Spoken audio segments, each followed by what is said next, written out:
Welcome to my channel Finding the Success. So today I will tell you chapter 4 heat, and it is the third part video in which we cover the next topic of this chapter. So let's go to the topic. So our topic starts from activity 4.5.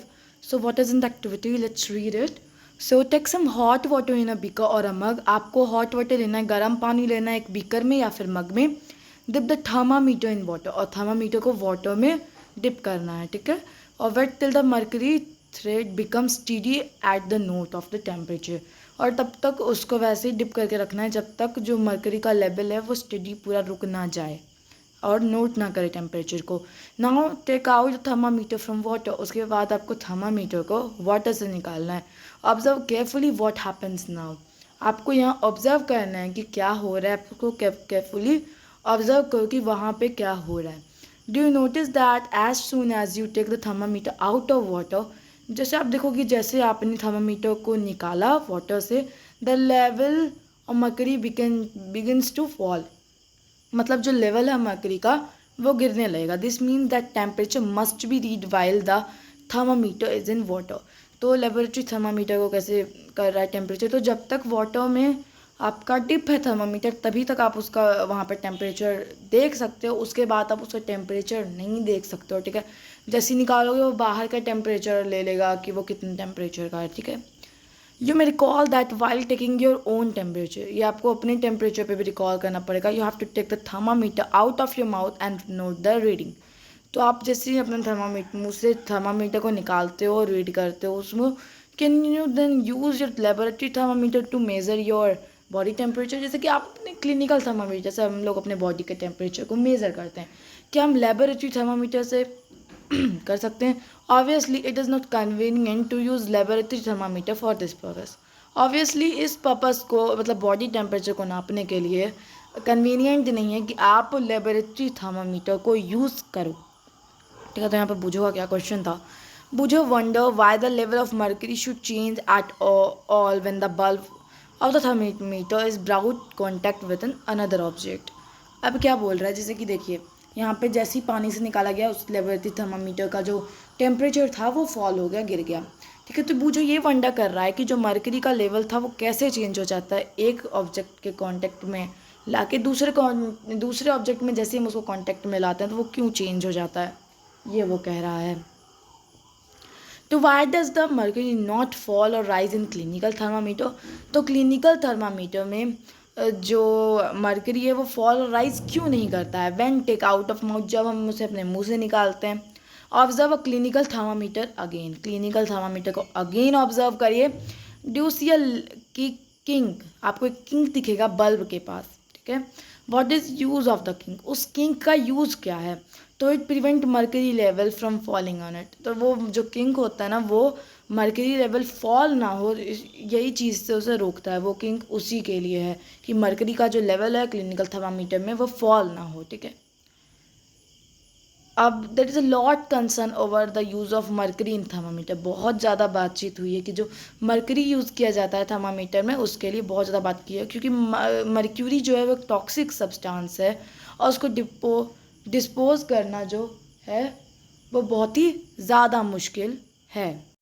Dispose नहीं किया जा सकता thermometer. जैसे वो मान लीजिए mercury वाला thermometer अगर टूट गया तो जो मरकरी है उसको बहुत ही अच्छे से एकदम बहुत डिफ़िकल्ट होता है उसको डिस्पोज करना. बहुत सालों हज़ारों सालों में डिस्पोज होगा, ठीक है. तो these days digital thermometer are available which do not use mercury.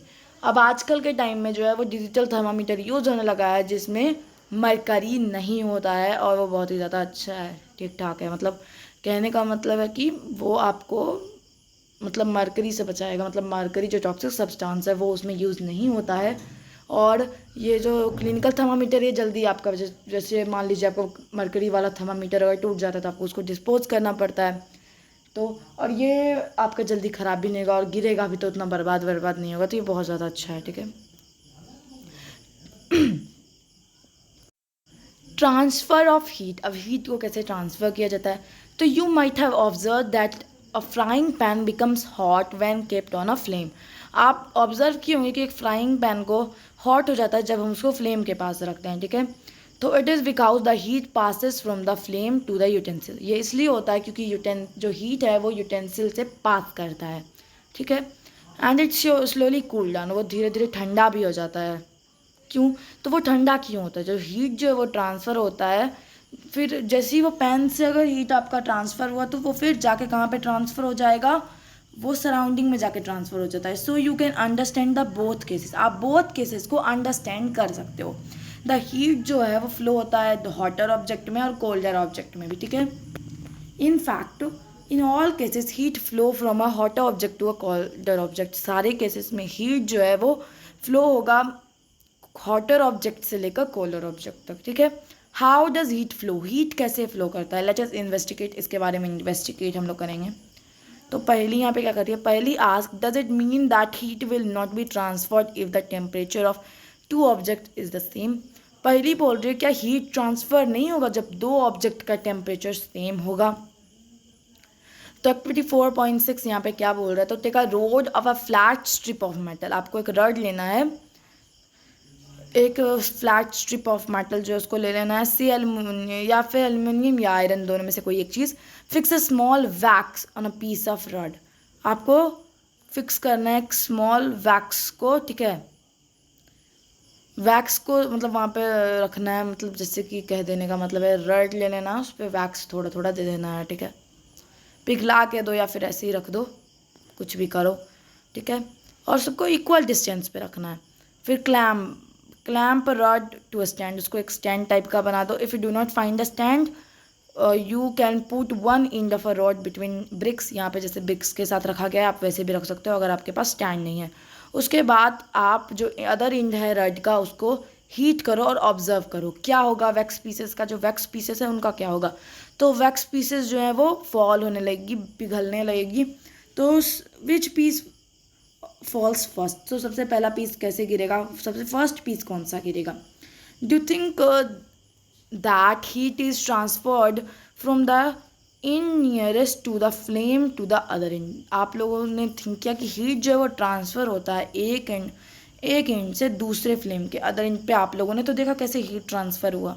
The process by which heat transferred from hotter end to the colder end, वो प्रोसेस जिसमें जो हीट है वो ट्रांसफ़र होता है हॉटर एंड से कोल्डर एंड, एक object के हॉटर एंड से लेकर कोल्डर एंड तक, उसको कंडक्शन कहते हैं, ठीक है।